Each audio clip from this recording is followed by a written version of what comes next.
My name is Amari Carter. I am 32 years old, a staff sergeant in the United States Army. I have faced blinding sandstorms in the Middle East and live fire exercises where the ground shook beneath my boots. But I never imagined the most brutal battlefield of my life would be a dining room table on Christmas Eve.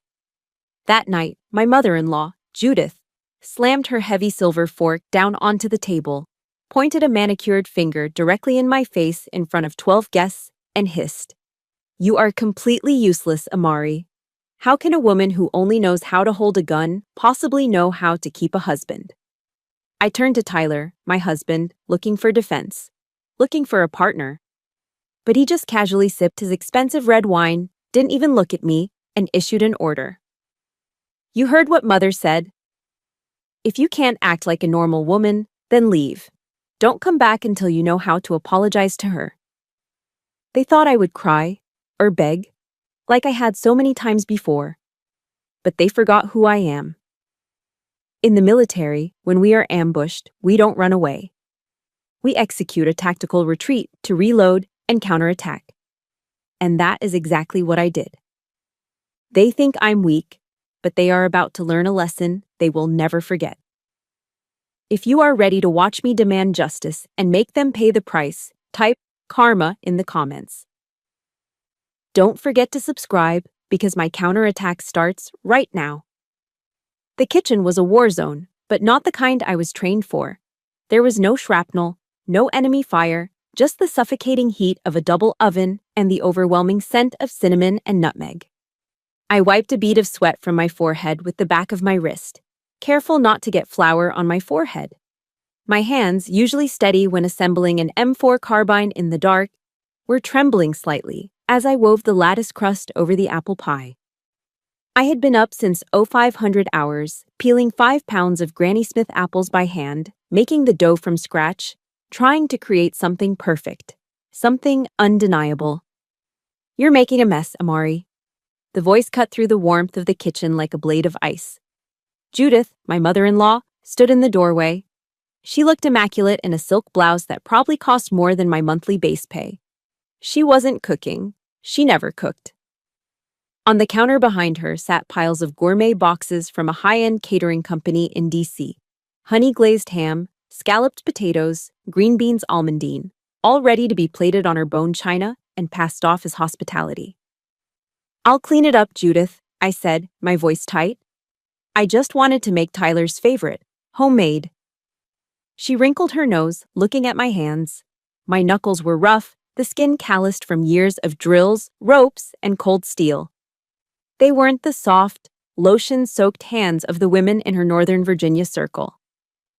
"Just make sure you're showered before the guests arrive," she sniffed, turning on her heel. "You smell like labor."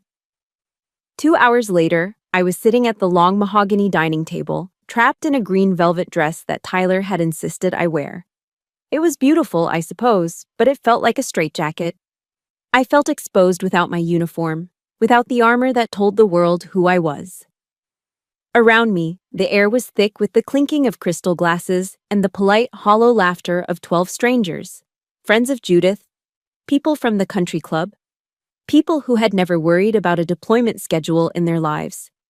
They ate the catered ham. They drank the spiked eggnog. And then, Judith brought out the pie. My pie. It sat in the center of the table, golden brown and bubbling perfectly. A small spark of pride lit up in my chest. Maybe, I thought, maybe this is the peace offering that works. Judith sliced a piece, the silver server clinking against the plate. She took a small theatrical bite. The table went silent, waiting for the verdict. She chewed slowly, her face twisting into a grimace of distaste. She reached for her water glass, taking a frantic sip as if she needed to wash away something foul. "Oh dear," she sighed, loud enough for the neighbors to hear. "It's so dry." My heart hammered against my ribs. "I used the recipe Tyler likes," I said, my voice barely a whisper. "Well, it reflects its maker, doesn't it?" Judith smiled, a cold, shark-like expression. Dry, hard, lacking sweetness. She turned to the woman on her right. You know, Tyler's cousin just married that lovely girl, Emily, a preschool teacher. Now that is a woman with a nurturing spirit. Her baking simply melts in your mouth. The guest chuckled politely. I gripped my napkin under the table so hard my knuckles turned white. I am a staff sergeant in the United States Army, Judith, I said, the words slipping out before I could stop them. I nurture the safety of this country. The room went dead silent. The air pressure dropped.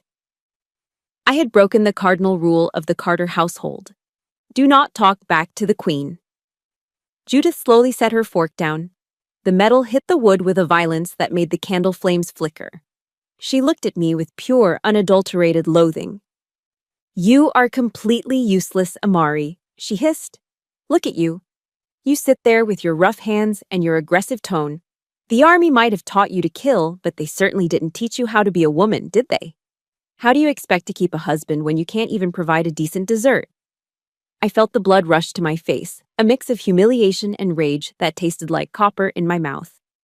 I turned to the man next to me, my husband, the man I had supported while he found himself between jobs, the man whose student loans were being paid off by my hazard pay. Tyler, I said, my voice trembling, are you going to let her speak to me like that? Tyler swirled his glass of Merlot. He stared into the red liquid, refusing to meet my eyes. He looked small, pathetic. A 34-year-old boy afraid of his mother's shadow. You heard what Mother said, Amari, he said, his voice flat, bored. He waved his hand toward the front door, a dismissive gesture you would use for a stray dog. You've ruined the mood. If you can't act like a normal woman, then leave. Get out. Tyler. I said get out, he snapped, finally looking at me with eyes full of annoyance. Don't come back until you know how to apologize to her. I stood up. The chair scraped loudly against the hardwood floor. 12 pairs of eyes watched me. They expected tears. They expected a scene. I didn't give them one. I straightened my spine. I took a breath. In for 4, hold for 4, out for 4. Tactical breathing. I walked out of the dining room, past the glistening Christmas tree, past the stockings that didn't have my name on them. I walked into the hallway and grabbed the only thing on the coat rack that felt like mine, my old, faded camo field jacket. I didn't put on my heels. I carried them. I opened the heavy oak front door and stepped out. The Virginia winter hit me instantly. It was 10 degrees below zero, the wind biting and cruel. The snow crunched under my bare feet, numbing my toes within seconds. But the cold outside felt better than the heat of that kitchen. I slammed the door behind me. The sound echoed like a gunshot in the silent, wealthy neighborhood. I was shivering, standing in the snow in a velvet dress and a field jacket with nowhere to go. But as I looked back at the glowing windows of the mansion, I didn't feel like a victim. I felt like a soldier who had just identified the enemy. The retreat had begun. But the war was far from over. The engine of my Ford truck groaned as I turned the key, a reluctant sound that matched the heaviness in my chest. I didn't drive away immediately. I couldn't. My hands were shaking too badly to grip the steering wheel. And it wasn't just from the Virginia frost that was already creeping across the windshield. I cranked the heat up to the max, blasting hot air against my frozen toes. But the chill I felt went deeper than my skin. It was in my bones. It was in my soul. Sitting there in the dark driveway, watching the warm, golden glow of Judith's mansion through my rearview mirror, I didn't see a home. I saw a cage. And for the first time in 5 years, I asked myself the question that had been lurking in the back of my mind like a shadow. How did I let it get this bad? I wasn't always this woman, this silent, velvet-wearing doll who trembled at a dinner table. My mind drifted back, 5 years ago. It was the first time I met Judith. I had driven straight to her house from Fort Belvoir. I was still in my OCPs, my operational camouflage pattern uniform, smelling like CLP gun oil and exhaustion after a 12-hour shift. I thought they would be proud. Tyler had told me his mother was a patriot. She even had a Blue Star family sticker on the back of her pristine white Lexus SUV, a symbol that she had a family member serving in the military.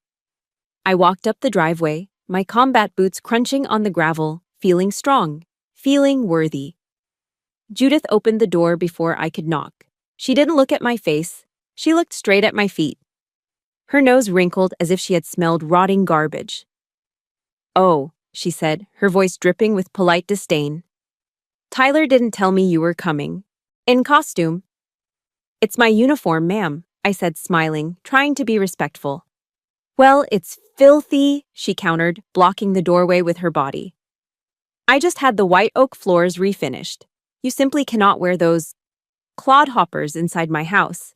They look like they've been dragged through a sewer." "They're standard-issue combat boots, Judith," I tried to explain. "They're clean." "Garage." She pointed a manicured finger toward the side door. "Take them off in the garage and leave them there. I won't have that aggressive military aesthetic clashing with my foyer." I looked at Tyler, waiting for him to defend me, to tell her that these boots had marched miles to keep people like her safe. But he just shrugged, looking embarrassed. "Just do what she says, babe. It's easier." So, I did. I sat on the cold concrete floor of her garage and unlaced my boots, leaving the symbols of my service next to her recycling bin. I walked into her house in my socks, feeling smaller with every step. That was the first chip in my armor.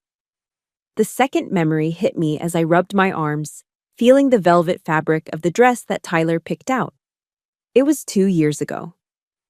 I was in our apartment, getting ready to go to the gym. I was wearing a tank top, feeling good about my progress. I had just maxed out my deadlift score. I felt powerful. Tyler walked in, drinking a protein shake, and stopped. He frowned, looking at my arms. "Babe," he said, not with admiration, but with concern. "You're going kind of hard on the weights, aren't you?" "I need to stay in shape for the PT test, Ty," I said, flexing slightly in the mirror. He came up behind me, but he didn't hug me. He pinched the muscle of my bicep, a pinch that hurt just a little too much. "Yeah, but look at you. You're getting bulky. Your shoulders are broader than mine." "So?" I laughed, thinking he was joking. "So, it's not feminine, Amari," he said, his voice dropping to a whisper, like he was sharing a shameful secret. "Mom mentioned it last week. She said you look like a lumberjack. She's afraid of you. She thinks you look aggressive. Maybe stick to cardio, Pilates, something that makes you look more like a wife and less like a bodyguard." I stopped wearing tank tops that week. I started wearing cardigans, long sleeves, anything to hide the strength that I had worked so hard to build. I shrank myself to make him feel big. But the memory that hurt the most, the one that made hot tears finally spill over my frozen cheeks, was the memory of the medals. We had just moved into a townhouse near the base, a place Tyler insisted we rent because it was closer to Mom, even though the rent ate up nearly all of my basic allowance for housing, BAH. I was unpacking my most prized possessions, my Army commendation medals, my achievement medals, the ribbons I had earned through blood, sweat, and sand in the Middle East. I was arranging them on the mantle, a small corner of pride in a house that didn't feel like mine. Judith came over for an inspection. She walked into the living room, saw the medals, and sighed. A long, weary sigh. "Oh, Tyler," she called out. "I thought we discussed the aesthetic." She walked over to the mantle and started sweeping my medals into her hand like they were dust bunnies. "What are you doing?" I asked, rushing over. "These are just too much," Judith said, dropping my medals, my life's work, into an old, beat-up shoebox she found on the floor. Clink, clink, clink. The sound of metal hitting cardboard sounded like trash being thrown away. "They don't match the beige theme, Amari," she said dismissively, closing the lid. "They're so violent, so tacky. Let's put these in the closet. We want guests to feel relaxed, not like they're in a bunker." I looked at the closed box. I looked at the empty mantle, and I said nothing. Sitting in my truck now, 5 years later, the realization hit me with the force of an IED explosion. They didn't just hate my cooking. They didn't just hate my boots. They hated me. They hated the soldier because the soldier was strong, and they needed me to be weak. They needed a servant, a paycheck, a prop for their family photos, not a warrior. I looked down at my feet. My toes were numb, squeezed into the ridiculous heels I had thrown on the passenger seat.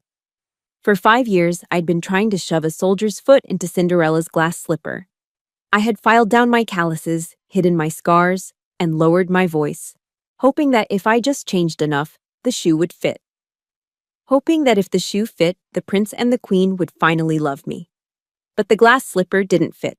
It never would. Because I wasn't a princess. And looking back at that house, I realized Tyler was never a prince. He was just the jester holding his mother's purse. I wiped my face. The tears were cold, but the fire in my gut was starting to burn hot. "No more," I whispered to the empty car. "No more hiding. I know I'm not the only one. I know there are thousands of you out there who have dimmed your own light just to keep the peace in a house that never appreciated you. If you have ever felt like you had to change who you are just to be loved by the wrong people, please do this for me. Hit that like button right now. And in the comments, I want you to type 2 words. Not anymore. Let me know I'm not driving down this dark road alone tonight." I shifted the truck into drive. The tires spun for a second on the ice, then caught traction. I didn't look back at the mansion. I turned toward the highway, toward the cheap motel lights in the distance. It was time to take off the glass slipper and lace up my boots again. The neon sign of the Motel 6 flickered with a rhythmic, buzzing hum, casting a sickly blue light across the hood of my truck. I was parked just off Interstate 95, that long concrete artery that bleeds through the heart of Virginia. The sound of 18-wheelers thundering past was constant, a low, mechanical roar that shook the thin glass of the motel window. I paid $49 for the room. The night clerk, a guy with heavy eyelids and a stain on his polo shirt, didn't ask why a woman in a velvet evening gown and a camo field jacket was checking in alone at midnight on Christmas Eve. He just slid the keycard across the counter and went back to watching a game show on a small TV. Room 114 smelled like stale cigarette smoke masked by cheap lemon cleaner. The carpet was a shade of industrial brown that was designed to hide stains, and the bedspread was thin and rough to the touch. I sat on the edge of the mattress, still wearing my jacket. I was shivering, but not from the cold anymore. It was the adrenaline crash, the shock wearing off, leaving behind a hollow, aching void in my chest. I looked around the dingy room and let out a dry, humorless laugh. I had slept in shipping containers in the middle of the Iraqi desert. I had slept in holes dug into the sand while sandstorms howled like banshees overhead. I had slept in barracks where the air conditioning broke when it was 120 degrees outside. But in those places, as miserable as they were, I was never truly alone. I closed my eyes and could almost hear the sounds of my platoon. The sound of Rodriguez cracking a joke about the terrible MREs. The sound of Miller cleaning his weapon. The feeling of knowing that if I closed my eyes, someone else was on watch. Someone had my 6. In the sandbox, we were miserable together. We were a unit.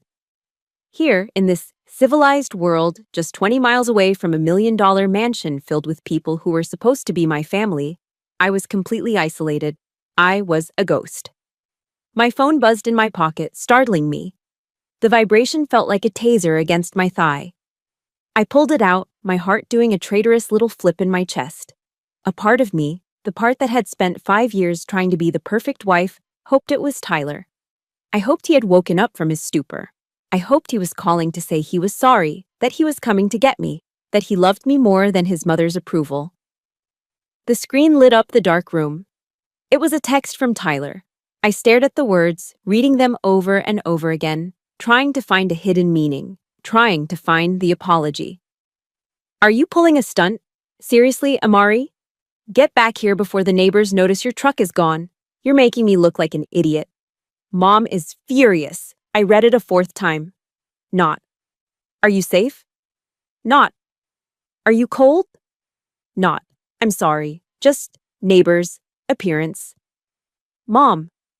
Something inside me snapped. It wasn't a loud snap, like a bone breaking. It was quiet, like a thread finally giving way under too much tension. For years, I had told myself that Tyler was just caught in the middle. I told myself he was a victim of his mother's overbearing personality, just like I was. I made excuses for him.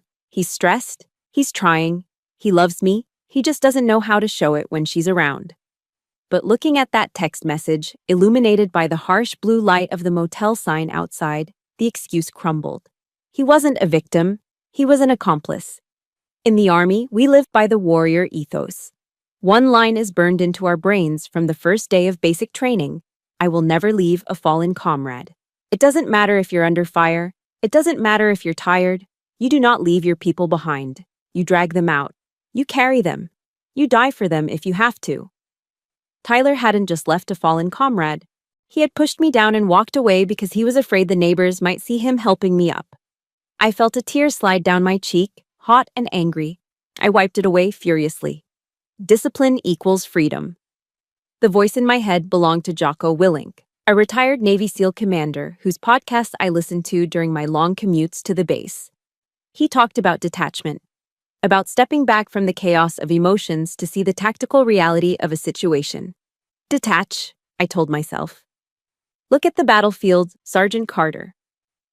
I looked at the phone again. That device was my tether to them. It was the leash Tyler used to jerk me back into line. He expected a reply.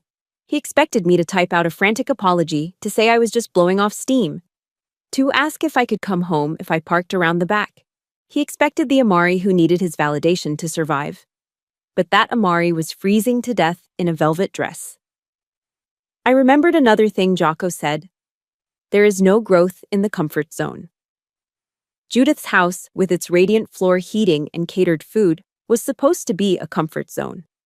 But it wasn't. It was a kill zone for my self-respect. This motel room, this dirty, cold, lonely box on the side of I-95, this was the discomfort zone. This was where the pain was. And if the doctrine was right, this was where I was going to grow. My thumb hovered over the reply button. My old instinct screamed at me to fix it. Don't make him matter. Just go back. It's easier. But then I looked at my hand holding the phone. The scar on my thumb from a knife slip during survival training. The calluses on my palms. These were hands trained for war. Why was I using them to beg for scraps of affection from a coward? No copy, I whispered to the empty room. I didn't type a response. I didn't try to explain myself. Explanation is a sign of weakness when you're dealing with a tyrant. Instead, I pressed the power button on the side of the phone. The screen asked, "Slide to power off." I slid my thumb across the glass. The light died. The screen went black. The connection to Tyler, to Judith, to the guilt, to the manipulation. It was severed. The silence in the room changed. It wasn't the silence of loneliness anymore. It was the silence of a radio blackout. Tactical silence. I placed the dead phone on the nightstand next to a plastic-wrapped cup. I laid back on the lumpy pillows, pulling the thin polyester blanket up to my chin. I was still cold. I was still heartbroken. My bank account was shared with a man who viewed me as a liability, and I had no idea where I would live next week. But as I stared up at the water-stained ceiling, listening to the relentless rhythm of the highway traffic outside, I realized something. I wasn't waiting for orders anymore. I was in command. The tactical retreat was underway. Now, I just had to survive the night so I could plan the counteroffensive at dawn. The Waffle House off Route 1 was a sanctuary of grease, coffee, and unpretentious noise. It was the complete opposite of Judith's sterile, silent mansion. Here, the air smelled like sizzling bacon and maple syrup, and the waitresses called you honey without a trace of irony. I sat in a red vinyl booth, staring down at a plate of the all-star special that Brooke had ordered for me: scrambled eggs, hash browns scattered and smothered, toast, and a waffle. It was comfort food, the kind of meal designed to heal a hangover or a broken heart. Brooke sat across from me, her hands wrapped around a thick ceramic mug. She was a civilian, a nurse I had met at a CrossFit gym 2 years ago. She was the only person in my life who saw the cracks in my marriage before I did. "You look like hell, Amari," Brooke said softly, pushing a packet of jelly toward my toast. "I feel like hell," I admitted, my voice raspy. I slept at the Motel 6 off I-95. I turned my phone off. I think I walked out on my marriage last night. Brooke didn't look surprised. She didn't offer the usual platitudes about working things out or counseling. Instead, she looked relieved. And then, she looked guilty. "Amari," she said, her voice dropping to a serious whisper that cut through the clatter of silverware around us. "There's something I need to tell you, something I should have told you months ago, but I didn't want to be the one to blow up your life." I looked up, my fork pausing halfway to my mouth. "What are you talking about?" Brooke took a deep breath. "Do you remember the 4th of July BBQ at Judith's house last summer? The one where I brought my nephew?" I nodded. It had been a sweltering Virginia day. I had spent the entire time manning the grill while Tyler and his mother drank cocktails on the screened-in porch. "I went inside to put my nephew down for a nap in the guest room," Brooke continued. "I left the baby monitor on the porch table so I could hear him if he woke up while I was grabbing a drink in the kitchen. But I didn't hear the baby." She reached across the table and squeezed my hand. Her grip was tight, urgent. The monitor picked up a conversation on the porch between Tyler and Judith. They didn't know I was listening in the kitchen. My stomach turned. "What did they say?" Brooke looked pained. "Judith was complaining about you, the usual stuff, your clothes, your laugh, how you didn't fit in with their image. She asked Tyler why he hadn't left you yet. She asked him why he was wasting his time with a grunt." I felt the blood drain from my face. "And? What did Tyler say?" Brooke hesitated, her eyes filling with sympathy. "He laughed, Amari. He actually laughed. And then he said—" She pulled out a small notebook from her purse, flipping to a page where she had scribbled something down. I wrote it down because I couldn't believe it. He said, "Mom, I know she's rough around the edges. I know she's embarrassing. But you have to look at the numbers. Her BAH pays off my Ford Raptor. Her paycheck covers the credit card bills. If I leave her now, I lose that housing allowance. I'm stuck with her until the truck is paid off." The world seemed to stop. The noise of the diner, the sizzling grill, the laughter of the truckers at the counter faded into a dull roar. Stuck with her. B. Basic allowance for housing. It was a tax-free monthly allowance given to service members to pay for off-base housing. In Northern Virginia, that allowance was substantial, over $2,000 a month. I thought about Tyler's Ford Raptor, that massive $60,000 truck he insisted he needed for his commute to an office job. I'd been paying the note on it for 3 years. I thought I was being a supportive partner, helping us build a life. I wasn't a partner. I was a financing plan. He said he was stuck with me," I whispered, the words tasting like ash. "He called you a cash cow, Amari," Brooke said, her voice shaking with anger. "He isn't weak. He isn't a mama's boy who can't stand up for himself. He's a leech. He's using you."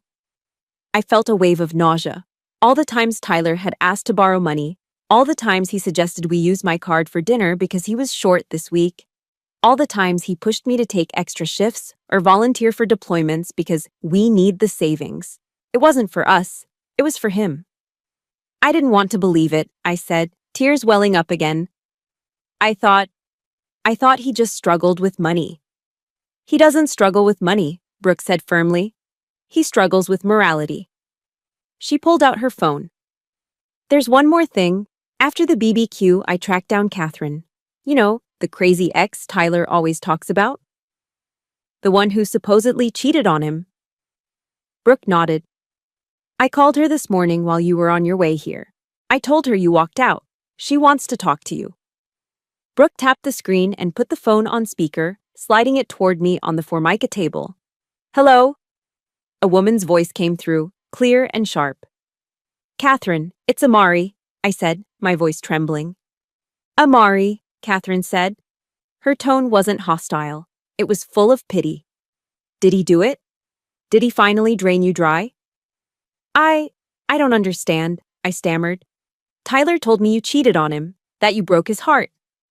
Catherine let out a bitter, cynical laugh. "Honey, I never cheated. I got laid off from my marketing job. The second, and I mean the second, my unemployment check wasn't enough to cover his golf club membership fees, Judith started a rumor that I was seeing someone else. She poisoned the well so Tyler could dump me without looking like the bad guy. Tyler doesn't date women for love. He dates income streams. I sat back against the booth, stunned. The pieces of the puzzle were slamming together with violent force. Judith didn't hate me because I was a soldier. She hated me because I was uncontrollable, yet she tolerated me because I was profitable. And Tyler? Tyler didn't love me. He didn't even like me. He was stuck with me because I was paying for the lifestyle he felt entitled to. This wasn't just a bad marriage. This was fraud. Financial and emotional fraud. He's going to try to get you back, Catherine warned through the phone. He needs that BAH. Don't let him gaslight you. He already tried, I said, thinking of the text message. Get back here before the neighbors notice. Thank you, Catherine, I said softly. Brooke hung up the phone and looked at me. So? Now you know. The question is, Sergeant Carter, what are you going to do about it? I looked down at my hands, the hands that knew how to assemble a weapon in the dark, the hands that had held the hands of dying soldiers, the hands that had baked a pie from scratch for people who saw me as nothing more than an ATM machine. The sadness that had been drowning me since last night began to evaporate. In its place, a cold, hard resolve started to solidify. It was the feeling of switching a safety selector from safe to semi. They think I'm just a dumb grunt, I said, my voice low and steady. They think I'm just a paycheck. I looked up at Brooke, and for the first time in 24 hours, my eyes were dry. They forgot one thing, I said. You don't steal from the U.S. government, and you sure as hell don't steal from a staff sergeant. Brooke smiled, a fierce, predatory grin. That's the spirit. I'm not going back to apologize, I said, reaching for my coffee. I'm going to initiate a hostile takeover. The truth was out. The intelligence had been gathered, the enemy was identified, and they had absolutely no idea what was coming for them. Walking out of the Waffle House, the winter air hit me like a physical slap, but it was nothing compared to what was happening in my pocket. I had turned my phone back on inside the diner to take Catherine's call, and now it was vibrating violently, a continuous, angry buzz against my hip. It wasn't just one or two messages, it was a barrage.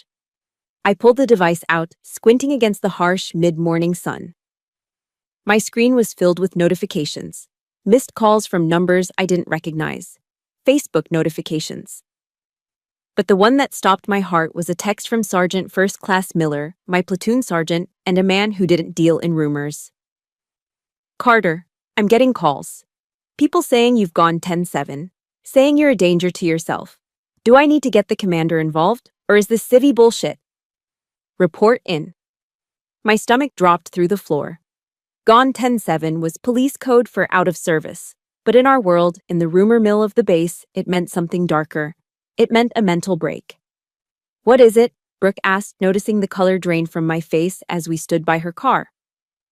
Miller just texted me, I said, my voice tight. Someone is telling people I'm having a psychotic break. Someone is saying I'm suicidal. Brooke frowned, whipping out her own phone. Let me check the local pages. If this is happening, it started somewhere. She scrolled for a moment, her thumb moving furiously. Then she stopped, her jaw clenched. Oh, that witch, Brooke hissed. That absolute, self-righteous witch. She turned her screen toward me. It was a post from the private Facebook group of the Ladies' Auxiliary of Northern Virginia, Judith's inner circle of church friends and country club wives. The post read, Sisters, please lift up the Carter family in prayer this morning. My poor daughter-in-law, Amari, is suffering from a severe episode. The war has finally caught up to her mind. She's confused, aggressive, and missing. We fear for her safety and ours. Please pray for Tyler as he navigates this tragedy with a veteran who has lost her way. PTSD. Prayer Warriors. I stared at the screen, reading the comments underneath. Oh no, those poor soldiers. They bring the violence home with them. Praying for Tyler. He's such a saint for dealing with that. I heard she threatened them at dinner. So scary. She weaponized the prayer chain, I whispered, a cold fury rising in my chest. In the South, and especially in the high society circles of Virginia, the prayer chain is the most efficient intelligence network in existence. It masquerades as concern, but it is pure, unfiltered gossip. By asking people to pray for my broken mind, Judith wasn't just embarrassing me, she was nuking my career. If the wrong person saw this, if my commander believed I was unstable, I could lose my security clearance. I could be flagged as non-deployable. I could be forced into a psychiatric evaluation that would stay on my permanent record. Judith wasn't just trying to make me look bad to the neighbors. She was trying to strip me of my rank. She knew that the only thing I had left, the only thing she couldn't buy, was my reputation as a soldier. And she was bombing it. Why? I asked, looking at Brooke. Why go this far? Why not just say we had a fight? Think about it, Amari, Brooke said, her voice hard. If you divorce Tyler now, with a clean record, you get half the assets. You walk away with your dignity. But if you're crazy, if you're unstable, then Tyler is the victim. I finished the sentence, the realization dawning on me. He becomes the long-suffering husband caring for his sick wife. He gets the sympathy. He probably gets to keep the house and the truck because Amari isn't in a state to manage finances. It was a tactical strike, a preemptive legal maneuver disguised as a prayer request. My phone buzzed again. This time, it was Tyler. I opened the text, bracing myself. Amari, Mom showed me the messages you're sending people. You're not making sense. Mom is right, honey. You're sick. The war. It did something to you that we didn't see until last night. Come home. I'm not mad. I've already made an emergency appointment for you with Dr. Evans, Mom's psychiatrist. We need to get you on medication before you hurt yourself. Please, let us help you. I read the text twice. It was perfect. Too perfect. It was written for a judge. If I didn't reply, he would show this to a court and say, "Look, Your Honor, I tried to get her help, but she refused." If I replied angrily, he would say, "See? Look how aggressive and irrational she is." He was gaslighting me. He was trying to rewrite reality, trying to make me doubt my own sanity. He wanted me to believe that standing up for myself was a symptom of mental illness. I looked at my reflection in the window of Brooke's car. I didn't see a crazy woman. I saw a woman who had been asleep for 5 years and had finally woken up. I saw a staff sergeant who had managed logistics for a battalion in a combat zone. I saw a woman who could navigate a convoy through a sandstorm. I was not broken. I was not fragile. And I sure as hell wasn't going to let a woman who had never worked a day in her life diagnose me with PTSD just to cover up her son's financial parasitism. He wants me to go to their doctor, I said to Brooke, my voice terrifyingly calm. He wants to drug me into submission. What are you going to do? Brooke asked, looking worried. If you go back there, they'll swarm you. I tightened my grip on the phone until the case creaked. I'm not going back there, I said. And I'm not going to a doctor. I typed a response to Sergeant Miller first. CSG Miller, I am 10-4, acknowledged. I am safe, sober, and sane. I am currently dealing with a hostile domestic situation involving defamation. I will be reporting to JAG immediately to file a statement. Do not believe the chatter. Carter out. Then I looked at Tyler's text again. I didn't reply. I took a screenshot. They want to play the mental health card, I said, looking at Brooke with eyes that were cold and dry. Fine. They forgot that the military has lawyers who eat civilians like Judith for breakfast. You're going to JAG? Brooke asked, a slow smile spreading across her face. I'm going to JAG, I confirmed. This isn't a family dispute anymore, Brooke. They just attacked a U.S. soldier. This is a skirmish. I opened the door to my truck and climbed in. The smell of stale smoke from the motel was still on my clothes, but I didn't care. I felt sharper than I had in years. Judith wants a war, I muttered as I slammed the door and turned the ignition. She just got one. I sat in the driver's seat of my Ford F-150, the engine idling with a low, steady rumble that vibrated through the steering wheel and into my palms. I was ready to drive away, ready to head to the base. But Brooke knocked on my window. Her face was pale. She looked like she had just seen a ghost, or worse, a crime scene. I rolled down the window. What is it, Brooke? I shouldn't show you this, she said, hesitating, clutching her phone like it was a grenade. But you need to see exactly what you're up against. You need to see the narrative they are building while you sit here. She turned the screen toward me. It was a Facebook post from Judith. But it wasn't just text. It was a photo. A professionally staged black and white photo. It showed Tyler sitting in the leather armchair in Judith's library, holding a tumbler of scotch. He was staring out the window with a look of profound, tragic devastation. The lighting was perfect. He looked like a widower in a Victorian novel, not a man who had kicked his wife out into the snow 12 hours ago. I read the caption, and my breath hitched in my throat. A mother's heart breaks in silence. Please pray for my son, Tyler, today. He's trying to be strong, but the pain is visible. He is suffering the consequences of a partner who has chosen to abandon her vows and her home in the middle of our Lord's holiday. It is a tragedy when those trained to protect our country cannot find the heart to protect their own marriage. We are praying for Amari's safe return and for her heart to soften. Bakris Yidin broken home. Prayer for Tyler. Soldier needs Jesus. The comments were already pouring in. He looks so crushed. Stay strong, Tyler. I always knew she was too rough for him. He deserves a gentle soul. Ungrateful, after everything that family did for her. I stared at the image. I looked at Tyler's face. I knew that look. It wasn't sadness. It was the face he made when he was hungover and waiting for Judith to bring him aspirin. They weren't just smearing my name. They were erasing my humanity. They were painting me as a monster who abandoned a grieving saint. Something inside me shifted. For the last 18 hours, I had felt a whirlwind of emotions. Shock, sadness, fear, confusion. I had felt like a victim. I had felt like a little girl lost in the woods. But as I looked at that photo, that calculated, manipulative piece of propaganda, the whirlwind stopped. The chaos in my mind settled into a flat, cold horizon. I handed the phone back to Brooke. My hand was steady, rock steady. Thank you, Brooke, I said. My voice sounded different, deeper, hollower. Amari? Brooke asked, leaning in. Are you okay? You look different. I'm fine, I said. Go home. I have work to do. I rolled up the window before she could argue. I was alone in the cab of my truck. The heater blasted warm air, but I felt cold. Not the shivering cold of the snow, but the cold of a weapon's barrel.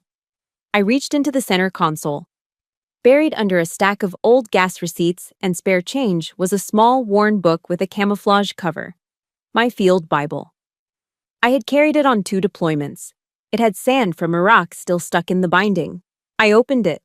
I didn't need to search for the page. The spine was cracked open to the verse I'd read every night before convoy missions. Psalm 144:1. I ran my thumb over the thin paper, whispering the words aloud in the quiet cab. Blessed be the Lord my rock, who trains my hands for war and my fingers for battle. Who trains my hands for war. I looked up and caught my own reflection in the rearview mirror. For 5 years, I'd avoided looking at myself. I had avoided the mirror because I didn't recognize the woman looking back. The woman in the velvet dresses, the woman who apologized for existing, the woman who made herself small. But today, the woman in the mirror looked back. Her eyes were red-rimmed, yes. Her hair was messy. But the gaze was sharp. It was the 1,000-yard stare of a non-commissioned officer who had just assessed a threat and authorized the use of force. I wasn't a daughter-in-law anymore. I wasn't a wife. I wasn't a charity case. I was Staff Sergeant Amari Carter, United States Army. I managed logistics for a battalion. I was responsible for millions of dollars in equipment and the lives of soldiers. I didn't crumble under pressure. I ate pressure for breakfast. Judith and Tyler thought they were dealing with a broken woman. They thought they were dealing with a country bumpkin who would come crawling back for forgiveness because she had nowhere else to go. They had absolutely no idea who they had just declared war on. They want a villain, I said to the reflection in the mirror. Fine, I'll play the villain. I slammed my hand down on the steering wheel. The thud echoed through the cab, a sound of finality. But I won't play by their rules. I put the truck in gear. I didn't turn right toward the highway that led back to Judith's neighborhood. I didn't turn back toward the motel to hide. I turned left, toward Fort Belvoir. I wasn't going home to argue. I wasn't going to scream and cry and give them more content for their Facebook pity party. In the military, when you are attacked, you don't just return fire blindly. You escalate. You call in air support. You use superior firepower to overwhelm the enemy until they have no choice but to surrender. Tyler wanted to use the legal system to trap me. He wanted to use doctors to gaslight me. He forgot that I belonged to the most powerful organization on the planet. He forgot that the Uniform Code of Military Justice was a shield that his mother's money couldn't penetrate. I wasn't going to a therapist. I was going to the Judge Advocate General's office, the JAG. I was going to file a report that would make Judith's gossip look like a bedtime story. I was going to unleash a legal storm that would strip Tyler of every single benefit he thought he was entitled to. As I merged onto the highway, watching the speedometer climb, I felt a strange sense of peace. It was the peace of purpose, the peace of knowing exactly what the mission was. "Blessed be the Lord, my rock," I whispered again, feeling the engine roar beneath me. God trains my hands for war. And Tyler? Tyler had just handed me the ammunition. I drove toward the base gates, leaving the weeping wife behind in the snow.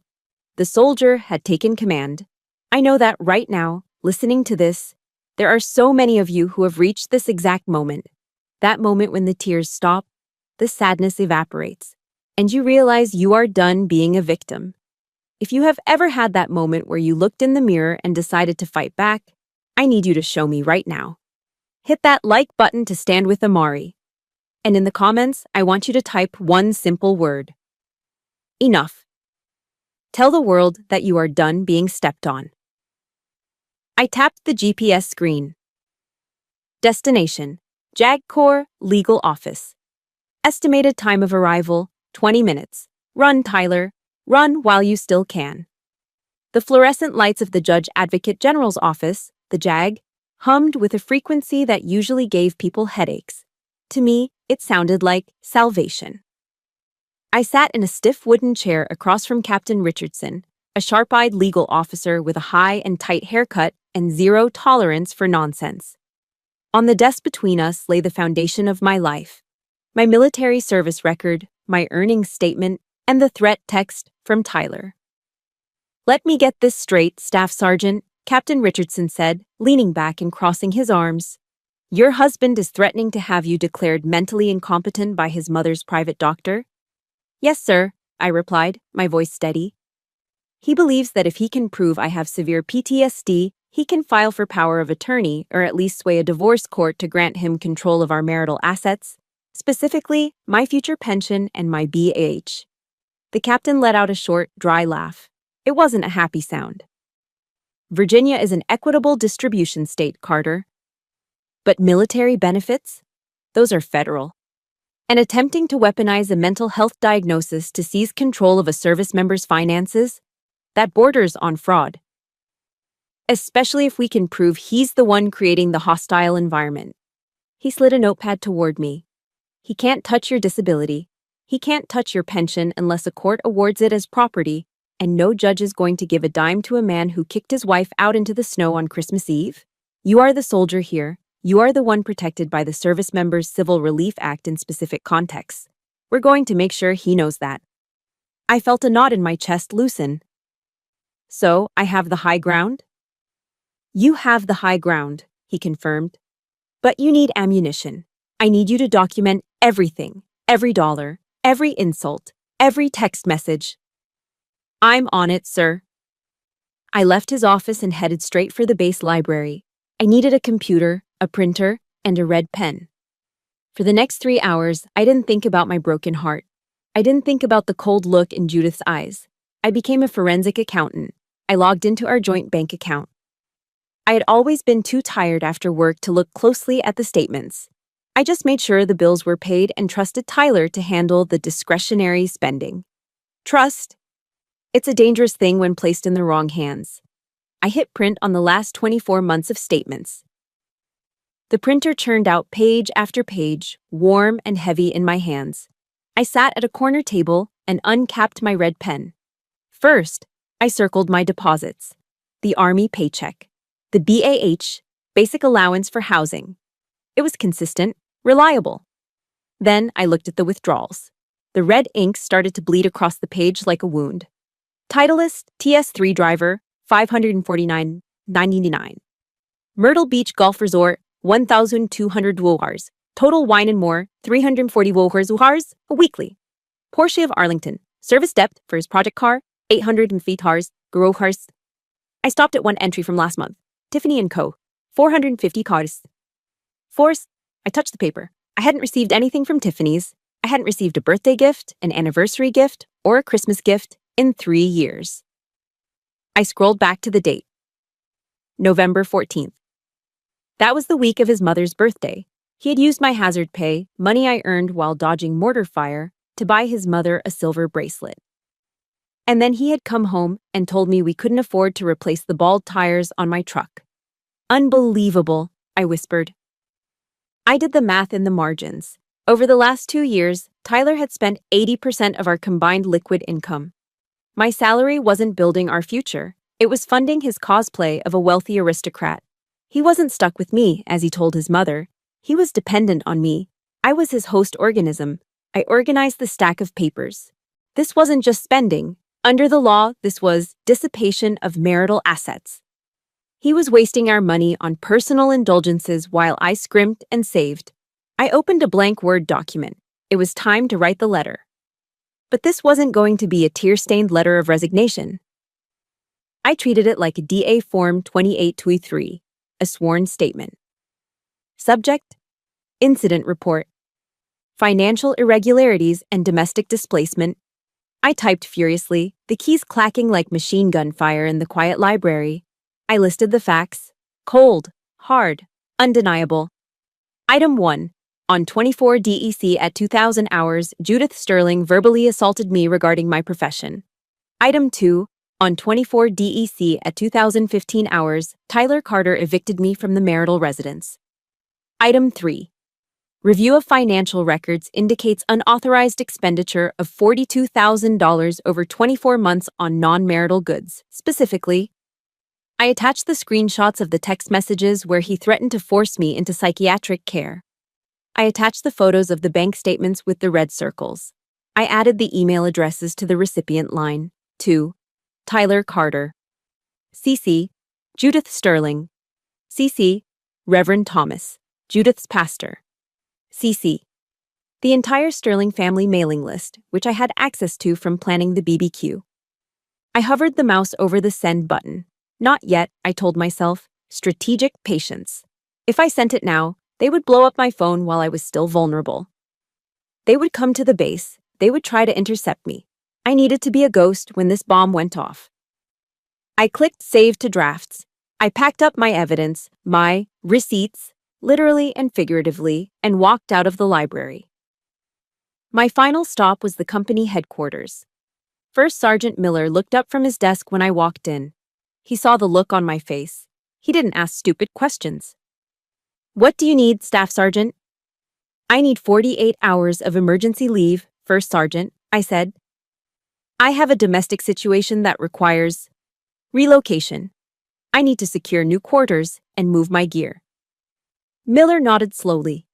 You need a truck? You need bodies? Negative, Top. I need to do this quietly.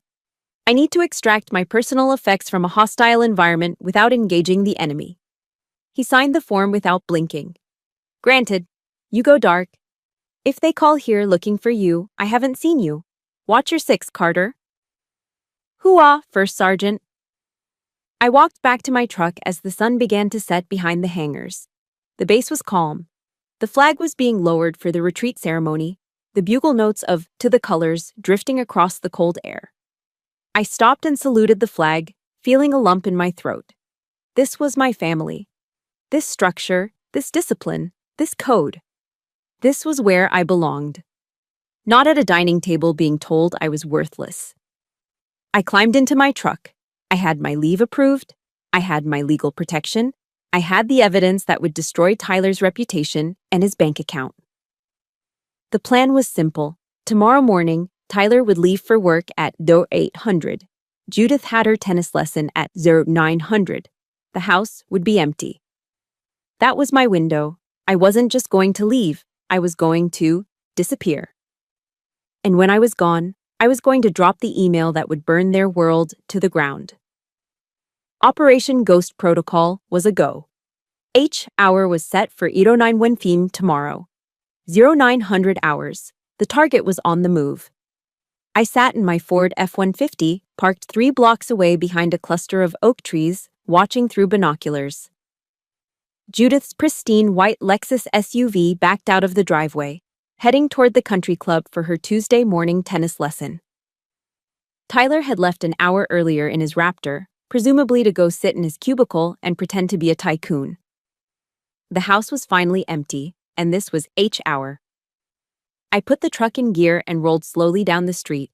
My heart wasn't racing with fear anymore. It was beating with the steady, heavy rhythm of a breaching charge about to detonate. I pulled into the driveway, leaving the engine running. I didn't care if the neighbors saw me. Let them look. They were about to get a show anyway. I walked up to the front door, the key feeling heavy in my hand. I unlocked it and stepped inside.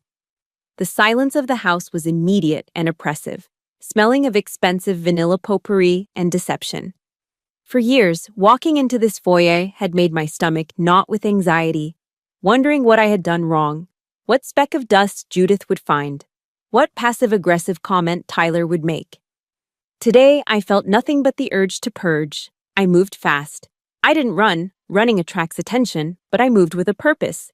I went straight to the master bedroom and dragged my old, olive-drab military duffel bag out from the back of the closet where Tyler had insisted I hide it. I unzipped it, the sound loud in the quiet room. I ignored the rack of clothes Judith had curated for me. The crushed velvet dresses, the pastel cardigans, the ridiculous high heels that pinched my toes hung there like costumes for a play I'd been forced to star in. I left them all. I didn't want a single thread of that life touching my skin ever again. I went to the bottom drawer and grabbed my OCP uniforms, my PT gear, my worn-in combat boots. I grabbed the few books on military history that Tyler had called boring and my survival knife. Then, I went to the guest room closet, found the shoebox, and opened the lid.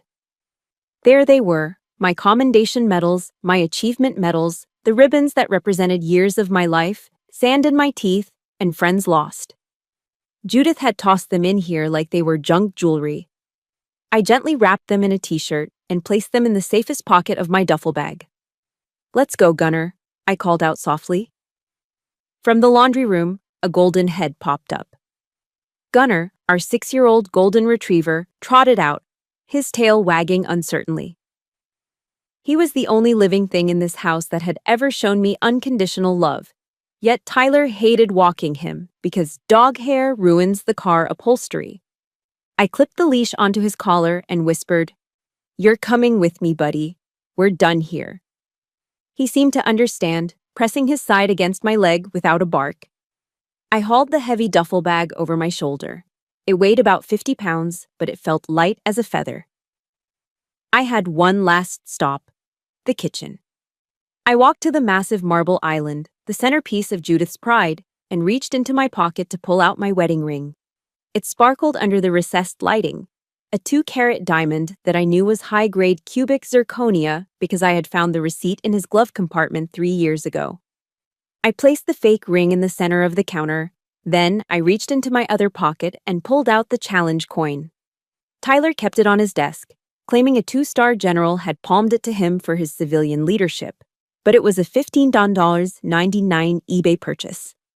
To a soldier, a challenge coin is sacred. Buying one is stolen valor, the ultimate insult. I placed the fake coin right next to the fake ring. The symbolism was perfect. A fake marriage, a fake honor, a fake life. "Checkmate," I whispered. I walked out the front door with Gunner at my heel. The cold air felt like freedom. I threw the duffel bag into the bed of the truck, helped Gunner into the passenger seat, and climbed in behind the wheel. But I didn't put the truck in drive yet. I pulled out my phone and opened the drafts folder. The email was there. The subject line, "Incident Report, Financial Irregularities and Domestic Displacement." Attached were the bank statements showing the golf clubs, the liquor, the debt payments, the screenshots of the gaslighting texts, and the police report reference number I had just filed with the JAG. The recipient list was a work of art. Tyler, Judith, Reverend Thomas, the Sterling Family Reunion list, and the HOA board president. My thumb hovered over the send button. For a split second, I thought about the fallout. This wasn't just a breakup. This was a nuclear detonation. I pressed send. The little sent swoosh sound echoed in the cab. It was done. The missile was in the air. I put the truck in drive and peeled out of the driveway, the tires kicking up a spray of slush. I didn't look back to see the explosion. I knew exactly how the timeline would play out in my absence. As I drove toward the base, creating distance between the soldier and the battlefield, I played the scenario out in my head like a tactical simulation. I knew that in about 2 hours, Tyler would come home early, probably expecting to find me crying in the kitchen. Instead, he would walk into a tomb. I could imagine his voice echoing off the hardwood floors, leading him to the kitchen where he would find the ring and the coin, sitting on the cold marble. A final middle finger from the wife he underestimated. My visualization was confirmed precisely at 11:15 a.m.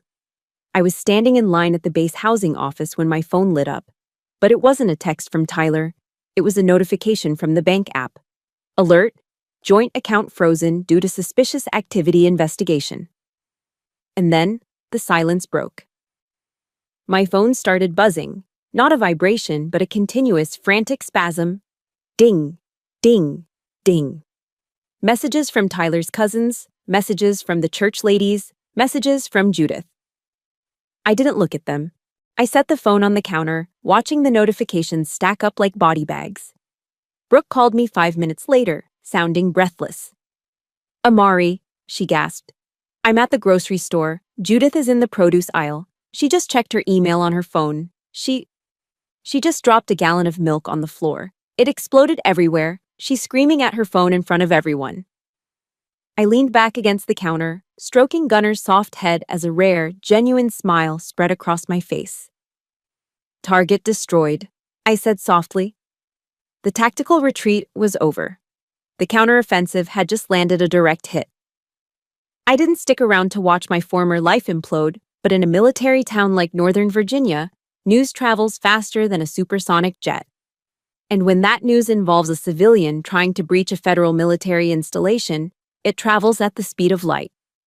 According to the official military police report I received later, and the gleeful retelling by the young specialist manning the guard shack, Tyler arrived at the Tully gate of Fort Belvoir exactly 45 minutes after finding the empty house. He wasn't driving calmly. He was speeding in his Ford Raptor, swerving between lanes, fueled by panic and rage. When he pulled up to the checkpoint, he didn't have his identification ready. Instead, he started screaming at the MP on duty, demanding to be let in to retrieve his stolen property. Now, there are 2 things you never do to a military police officer: you never touch them, and you never scream demands at them. Tyler, in his arrogance, did both.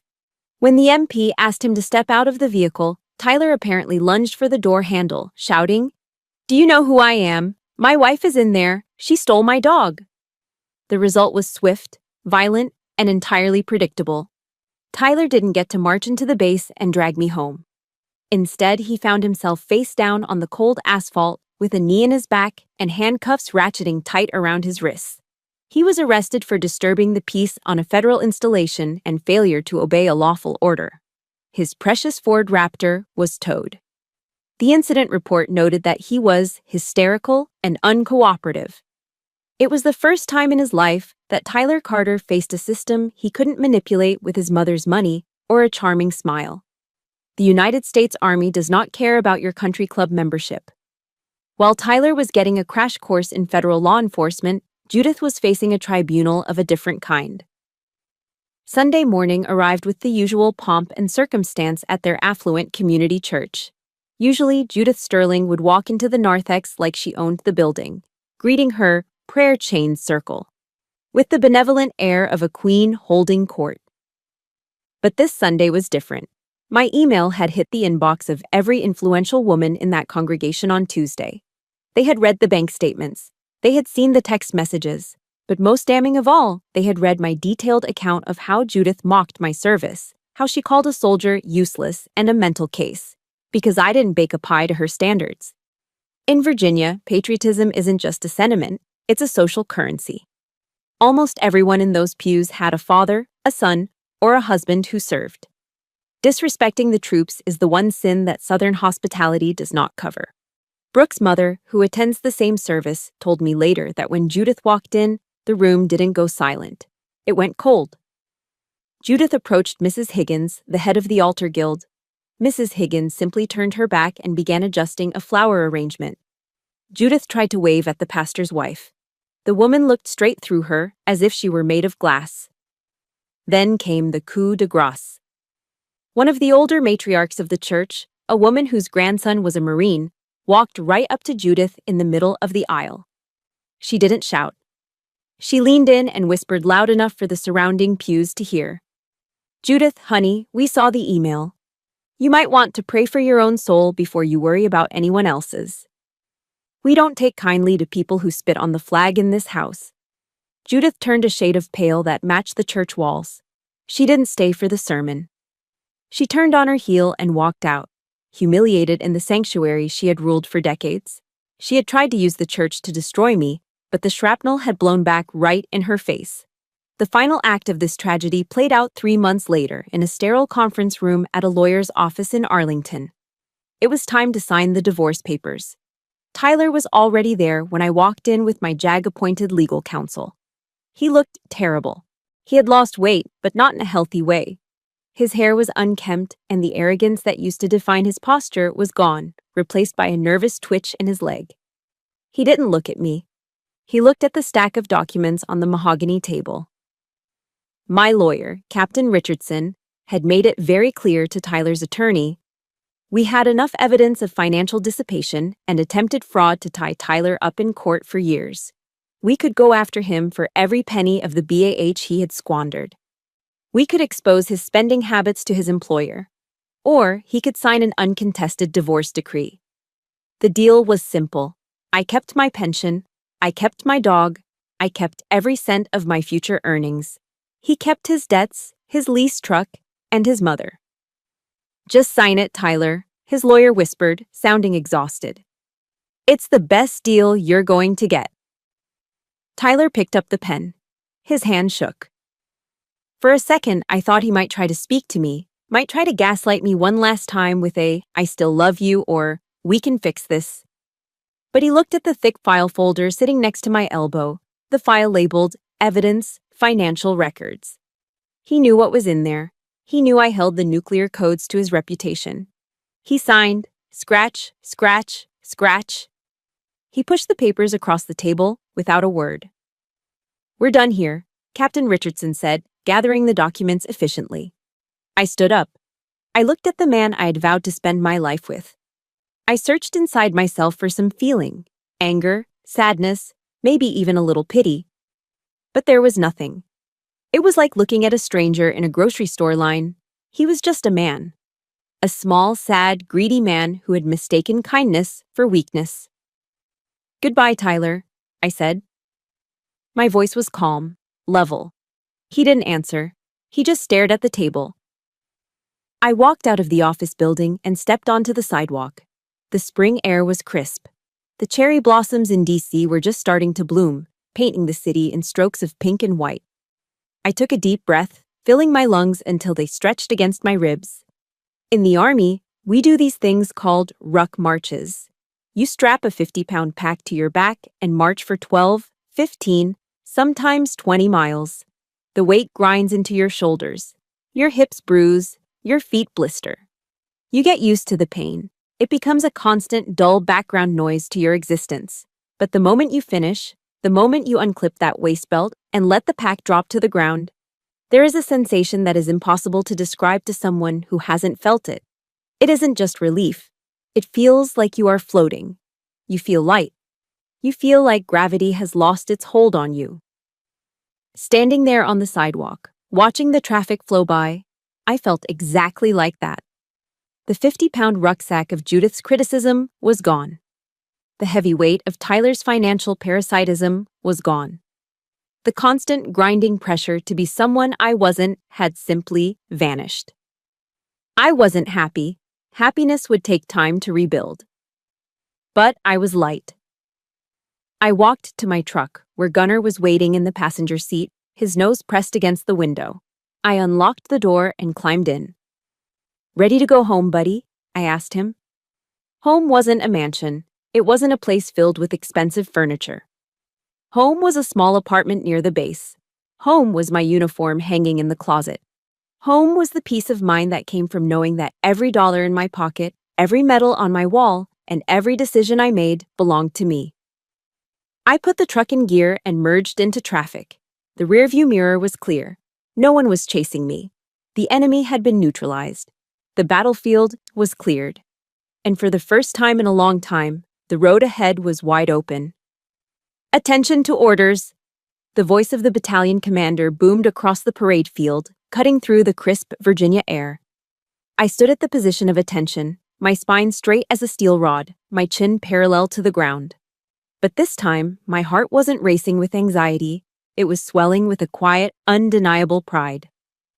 The Secretary of the Army has reposed special trust and confidence in the patriotism, valor, fidelity, and professional excellence of Staff Sergeant Amari Carter. I felt the new rank patch being slapped onto the Velcro of my chest. The 3 chevrons and 2 rockers of a Sergeant First Class, E7, Senior Non-Commissioned Officer. 1 year ago, I had been standing in the snow, shivering in a velvet dress, believing I was worthless. Today, I was standing in the sun, recognized as a leader of soldiers. But the promotion wasn't the only victory. Later that afternoon, I drove my truck, now fully paid off, to a quiet street in Alexandria. I pulled into the driveway of a small 1950s brick bungalow. It wasn't a mansion. It didn't have marble countertops or a 2-story foyer. It had a slightly creaky porch and a yard that needed weeding. But the deed had my name on it, just my name. Gunnar hopped out of the truck and immediately began rolling in the grass, happy to be home. I sat on the porch steps, watching him, realizing that this peace was what I had been fighting for all along. I didn't need a castle. I just needed a fortress where I was safe to be myself. And as it turned out, being myself was exactly what attracted the right kind of attention. I met Jonathan 6 months ago at a Vets in Tech networking mixer in D.C. I almost didn't go. I was still gun-shy, still convinced that men only saw me as a paycheck or a project to be fixed. But Brooke dragged me out, promising free appetizers. Jonathan was standing by the bar, wearing a polo shirt that couldn't quite hide the build of a former Marine. He was an engineer now, designing bridges. But he still stood with that distinct devil dog posture. When we were introduced, I instinctively tried to hide my hands. I was ashamed of the calluses, the small scars from range days, the roughness that Tyler had always hated. Jonathan reached out and took my hand firmly. He didn't flinch. He didn't pull away. He ran his thumb over the rough patch on my palm, the exact spot where Tyler used to make a face of disgust. "Machine gunner?" he asked, a knowing smile crinkling the corners of his eyes. "Logistics," I corrected him, feeling a blush rise. "But I spend a lot of time moving crates." "That's a working hand," Jonathan said, looking me right in the eye. "That's the hand of someone who builds things and protects things. It's beautiful." He didn't try to change me. He didn't ask about my BE. He asked about my service. He asked about my dog. And when I told him about the night in the snow, he didn't pity me. He looked furious on my behalf, and then he told me I was the bravest woman he'd ever met. Which brings us to tonight. The sun is setting behind the oak trees in my backyard, casting a warm golden glow over the scene. The air smells like hickory smoke and slow-cooked brisket. This isn't a catered affair with tiny, tasteless hors d'oeuvres. This is a celebration. String lights are draped between the trees, twinkling like fireflies. A local craft brewery has set up a tap station in the corner, pouring cold IPAs and stouts into mason jars. Laughter, loud, genuine, belly-shaking laughter, fills the air. There is no seating chart. There is no dress code. Brooke is manning the smoker, arguing playfully with Sergeant Miller about the proper way to slice ribs. I am inside the house, looking in the mirror. I am wearing a wedding dress. It's white lace, simple and elegant, hitting just below the knee. It fits me perfectly, not because I starved myself to fit into it, but because I bought it for the body I have, strong shoulders and all. You ready, Sarge? Brooke calls out from the hallway. 1 second, I reply. I sit on the edge of the bed and reach for the final piece of my ensemble. I don't reach for glass slippers. I don't reach for strappy heels that make my feet bleed. I reach for a pair of black leather combat boots. But not just any boots. These are Corcorans, spit shine to a mirror finish, the kind you wear with your dress blues. I lace them up tight, left over right. The familiar ritual calms my nerves. I stand up and stomp my heel. The sound is solid, grounded. I walk out the back door. The screen door creaks, and the chatter in the yard dies down. Jonathan is standing under the old oak tree. He's wearing a nice suit, but he's ditched the tie, and he's holding 2 cold beers. When he sees me, his face lights up. He doesn't look at the dress first. He looks at my boots. He throws his head back and laughs, a sound of pure delight. He lifts his beer in a toast. Semper Fi, baby, he mouths to me. Hoo-ah, I whisper back. I walk across the grass. My boots are steady on the earth. I don't wobble. I don't falter. I walk toward the man who loves the soldier just as much as he loves the woman. We exchange vows right there in front of the smoker, with Gunner sitting between us, chewing on a fallen rib bone. We don't promise to be perfect. We promise to have each other's six. We promise that no one gets left behind. As the party goes into the night, I take a moment to step back. I lean against the fence, sipping a cold lager, watching the people I love. I think about the woman who drove away from that mansion a year ago. I think about the fear, the uncertainty, the feeling that my life was over. I reach into my pocket, not to check a text from a controlling husband, but to touch the small pocket Bible I still carry. Blessed be the Lord my rock, who trains my hands for war. He trained my hands for war so that I could fight my way to this peace. I look directly at you now. Yes, you. The one listening to this story in your car, or your kitchen, or maybe in the dark of your bedroom while everyone else is asleep. I know you. I know that feeling of walking on eggshells. I know the exhaustion of trying to be enough for people who are committed to misunderstanding you. They tell us that love means sacrifice, and that's true. But they forget to tell us that you should never sacrifice your self-respect on the altar of someone else's ego. In the Army, we are taught that retreat is not failure. Sometimes, a tactical retreat is the only way to save your life. It's the only way to regroup, rearm, and come back stronger. I didn't lose my marriage that Christmas Eve. I survived it. And if you are in that trench right now, listening to the mortar fire of criticism and control, I want you to know something. You can walk away. You can pack your bag. You can lace up your boots and march toward a life where you are celebrated, not just tolerated. The victory isn't in changing them. The victory is in saving yourself. I take one last look at my husband, laughing with my friends under the string lights. I smile, turn off the lights in my head, and whisper the final status report. Mission accomplished. Looking back, the most critical lesson I learned wasn't about how to defeat Tyler or Judith. It was about defeating the voice in my own head that whispered, I deserved their cruelty. We often stay in toxic situations because we mistake endurance for love or silence for peace. But I realize that you cannot heal in the same environment that made you sick. True strength isn't just about how much pain you can carry. It's knowing when to set the load down. Your self-respect is a territory worth defending. Never apologize for establishing a boundary that protects your soul. That isn't selfishness. It is necessary survival. This was just one battle in the long war of life. And I know many of you are fighting your own silent battles right now. If my story gave you even a spark of courage today, please hit that like button.